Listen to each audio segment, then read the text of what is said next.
अंबाला में लगाए गए नमो शक्ति कैंप में आज राज्यसभा सांसद कार्तिकेय शर्मा ने शिरकत की। इस दौरान भारी संख्या में महिलाओं ने इस कैंप में हिस्सा लिया और अपना अपना इलाज भी करवाया है। इस बारे में बात करते हुए सांसद कार्तिकेय शर्मा ने कहा कि प्रधानमंत्री नरेंद्र मोदी द्वारा इससे काफी समय से शुरू किया गया था और ये कैंप हमारी माता और बहनों के लिए बहुत ज्यादा जरूरी है। इस कैंप के जरिए मेडिकल सुविधा जो है वो उनके घर तक पहुंचती है और वो आसानी से अपना इलाज जो है वो करवा सकती हैं। उन्होंने महिलाओं से अपील करते हुए कहा कि ज्यादा से ज्यादा संख्या में महिलाएं इस कैंप में हिस्सा लें और आकर टेस्ट करवाएं। देखिए, ये कार्यक्रम तो निरंतर चल रहा है और माननीय प्रधानमंत्री जी के जन्मदिन पे 17 सितंबर को इसकी शुरुआत की थी माननीय मुख्यमंत्री जी ने। और नमो शक्ति रथ एक ऐसी कैंपेन है जो हमारी मातृशक्ति को, हमारी माताएं बहनों की चिंता करती है। और जो आह्वान माननीय प्रधानमंत्री जी ने 17 सितंबर को किया था कि अगर हमारी माताएं बहनें स्वस्थ होंगी तो हमारी परिवार स्वस्थ होंगे, अगर हमारे परिवार स्वस्थ होंगे तो हमारा देश स्वस्थ होगा। तो उसी हेतु ये कार्यक्रम लगातार चल रहा है।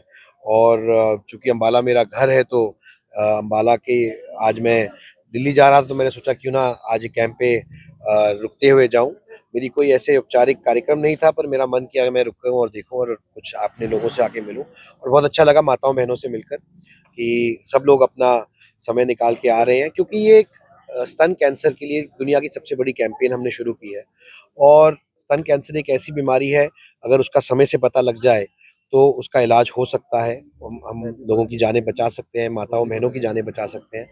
इसमें जानकारी का अभाव होता है तो अवेयरनेस भी बढ़े और स्कैन्स साइंटिफिक तरीके से मेक इन इंडिया के तहत एआई टेक्नोलॉजी इस्तेमाल करते हुए डोर स्टेप पे उनके घर के पास आकर ही वो स्कैन हो सके, ये हमारा प्रयास है। और मैं आपके माध्यम से भी आह्वान करना चाहूँगा, निवेदन करना चाहूँगा कि ज़्यादा से ज़्यादा माताएं बहनें आएँ और आकर अपना टेस्ट कराएं, क्योंकि आज मोदी जी की सरकार के अंदर 5 लाख रुपए आयुष्मान भारत के तहत सबको मिल रहे हैं इंश्योरेंस द्वारा। तो किसी को भी अगर दिक्कत समस्या आती है तो उनका इलाज सरकारी या निजी अस्पताल में कराया जा सकता है। मनरेगा के नाम बदलने को लेकर कांग्रेसी सांकेतिक धरने पर बैठे उसको लेकर राज्यसभा सांसद ने कहा कि ये सांकेतिक धरना है और सांकेतिक ही रहेगा। हाल ही में 4 राज्यों में चुनाव हुए हैं जिसमें जनता ने अपने मत का इस्तेमाल किया है। जनता जनार्दन है और जनता जानती है कि क्या सही है और क्या गलत है। उन्होंने कांग्रेस को नसीहत देते हुए कहा कि कांग्रेस को जनता के मुद्दों पर काम करना चाहिए। देखिए, सांकेतिक है और सांकेतिक ही रहेगा।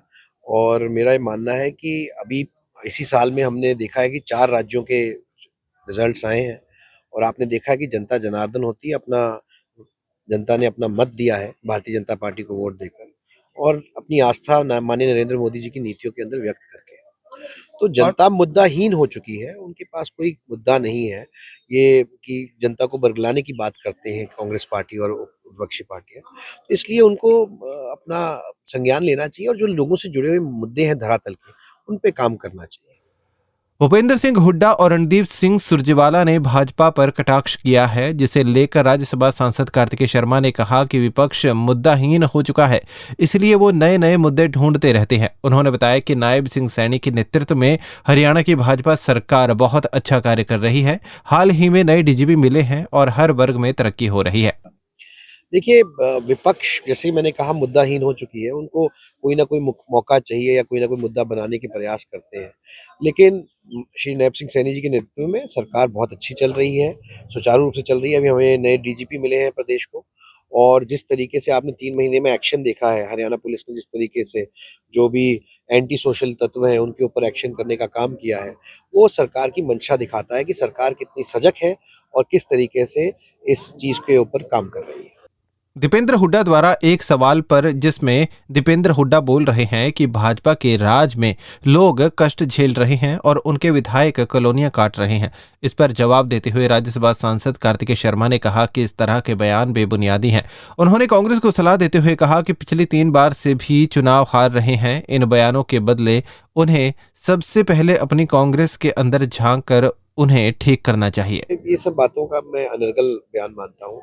कांग्रेस पार्टी को पहले अपना घर को सुधारना चाहिए और वह अब लगभग 3 चुनाव लगातार विधानसभा के हार चुके हैं, 3 चुनाव लोकसभा के हार चुके हैं। उसके बाद उनको भी कुछ मंथन करना चाहिए कि क्या कमियां रह गई कि वो लोगों से जुड़ नहीं पा रहे हैं और इस तरह की राजनीति लोगों अब लोग बहुत समझदार हो गए हैं। वे जानते हैं उनके लिए कि अच्छा क्या है, बुरा क्या है। तो मैं नहीं समझता हूँ कि इस तरह की बात विपक्ष को करनी चाहिए। उनको सकारात्मक तरीके से लोगों के मुद्दे उठाने चाहिए जो उनसे असली ज़रूरत है।